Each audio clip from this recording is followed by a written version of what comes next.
اے بے غیرت حکمرانوں مسجد اقصی رو رہی ہے، اے بے غیرت حکمرانوں مدہ کے اندر چھوٹے چھوٹے بچوں کے ٹکڑے ہو رہے ہیں، اے بے غیرت حکمرانوں حشر کے روز شافی محشر اور ساقی کوثر کو کیا منہ دکھاؤ گے، کیسی شفاعت کی درخواست کرو گے؟ اے بے غیرتوں، اے امت مسلمہ کی مجرموں، اگر آپ لوگ خود نہیں کر سکتے تو ہمارے لیے رستے کھول دے، ہمارے جوان جانے کے لیے تیار ہے، ہمارے بوڑھے قربان ہونے کے لیے تیار ہے، ہمارے خواتین و شہید ہونے کے لیے تیار ہے۔ ونصلی علی رسولہ الکریم، اما بعد فاعوذ باللہ من الشیطان الرجیم، بسم اللہ الرحمن الرحیم۔ سبحان الذي أسرى بعبده ليلا من المسجد الحرام إلى المسجد الأقصى الذي باركنا حوله لنريه من آياتنا إنه هو السميع البصير۔ نصر من الله وفتح قريب وبشر المؤمنين۔ صدق اللہ العظیم۔ یہودیوں کی سرزمین تیری تقدیس کی قسم، یہودیوں کی سرزمین تیری تقدیس کی قسم، جانوں سے قیمتی یہ تیرے حرمت کی بات ہے۔ میرے ہم اثر دوستوں، بھائیوں، ناظرین و حاضرین، اساتذہ و طلباء کرام، السلام علیکم ورحمۃ اللہ وبرکاتہ۔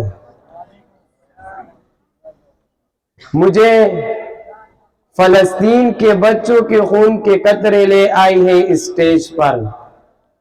آج دنیا کے اندر بڑی ایشو غزہ فلسطین بن چکی ہے۔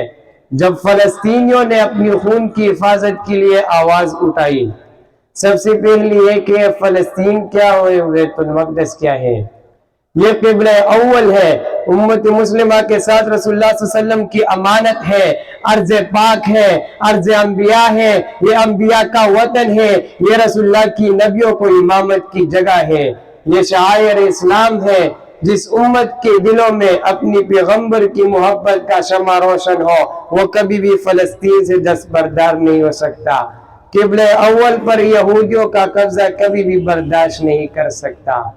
لیکن افسوس کی بات یہ ہے کہ پچھلے 75 سالوں سے وہاں یہودیوں نے فلسطینیوں کا جینا حرام کر دیا، وہاں خون کی ندیاں بہہ رہی ہے، وہاں بے ہاتھوں بے پاؤں لوگ موجود ہیں، وہاں لوگوں کی سانسیں چھینی جا رہی ہے، وہاں فلسطینیوں کا خون پیا جا رہا ہے، اور المیہ یہ ہے کہ یہاں مسلمان پاکستان اور بھارت کا ٹاکرا دیکھنے کا منتظر ہے۔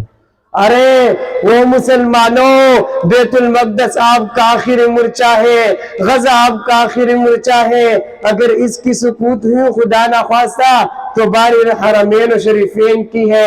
جاگو مسلمانوں جاگو، یہ وقت اٹھنے کا ہے، یہ وقت لڑنے کا ہے، یہ وقت اسرائیل کے آنکھوں میں آنکھیں دے کر جواب دینے کا ہے، یہ وقت اپنی آزادی و حریت کے لیے لڑنے کا ہے۔ آج مسلمانوں کے 57 اسلامی ریاستیں ہیں، 80 لاکھ ریگولر آرمی ہے، بڑے بڑے مزائل ہیں، دریائی و فضائی فوجی ہے، اسلحے اور توپیں ہیں، 45 ممالکوں کی فوج رائل شریف کی قیادت میں عرب میں موجود ہے۔ یہ سب چیزیں ہیں اگر مسلمانوں کی، تو پھر اس نمائش کے لیے رکھا گیا ہے کیا؟ یہ پریڈ کے لیے رکھی گئی ہے کیا؟ یہ اسلحہ اگر میری فلسطین کو نہ بچا پائے، یہ اسلحہ اگر میری بیت المقدس کو نہ بچا پائے، میرا انبیاء کو نہ بچا پائے، یہ نبی دو جہان کی مظلوم امت کو نہ بچا پائے، تو یہ مسلمانوں کی اسلحہ نہیں ہے، یہ امت مسلمہ کی اسلحہ نہیں ہے۔ پچھلے کچھ ہفتوں میں حماس نے 3 باتوں کی تاریخ رقم کی۔ نمبر 1 کہ اسرائیل ناقابل تسخیر ہے، اس بات کی پرخچ اڑا دیے۔ نمبر 2 عالم اسلام نے اسرائیل کو تسلیم کرنے کا منصوبہ ملیامٹ کر دیا۔ نمبر 3 امت کو امید اور قوت دی تاکہ وہ اپنی حریت کے لیے لڑے۔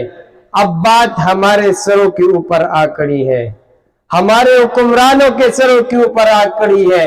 اے بے غیرت حکمرانوں مسجد اقصی رو رہی ہے، اے بے غیرت حکمرانوں مدہ کے اندر چھوٹے چھوٹے بچوں کے ٹکڑے ہو رہے ہیں، اے بے غیرت حکمرانوں حشر کے روز شافی محشر اور ساقی کوثر کو کیا منہ دکھاؤ گے، کیسی شفاعت کی درخواست کرو گے؟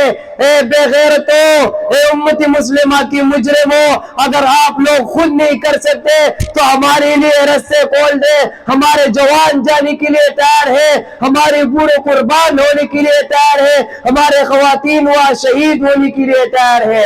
ہم لڑیں گے اقصی کے لیے، مسلمانوں کی آزادی کے لیے، اپنی ماں اور بہنوں کا خون بچانے کے لیے۔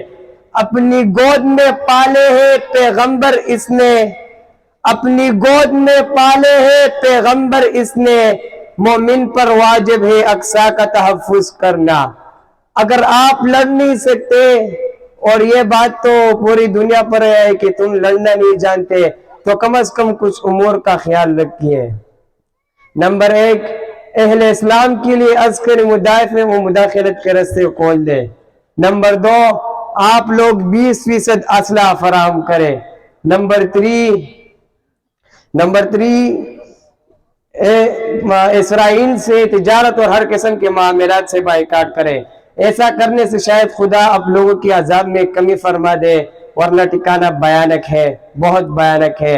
اللہ تعالیٰ تمام شہدائے فلسطین کو جنت الفردوس میں اعلیٰ مقام عطا فرمائے، اور اللہ تعالیٰ ہمارے سوئی حکمرانوں کو دیکھنے اور جرأت و بہادری دکھانے کی توفیق فرمائے۔ اختتامی شعر پر کہ ہے خاک فلسطین پہ یہودی کا اگر حق، ہے خاک فلسطین پہ یہودی کا اگر حق، ہسپانیہ پر حق نہیں کیوں اہل عرب کو؟ والسلام۔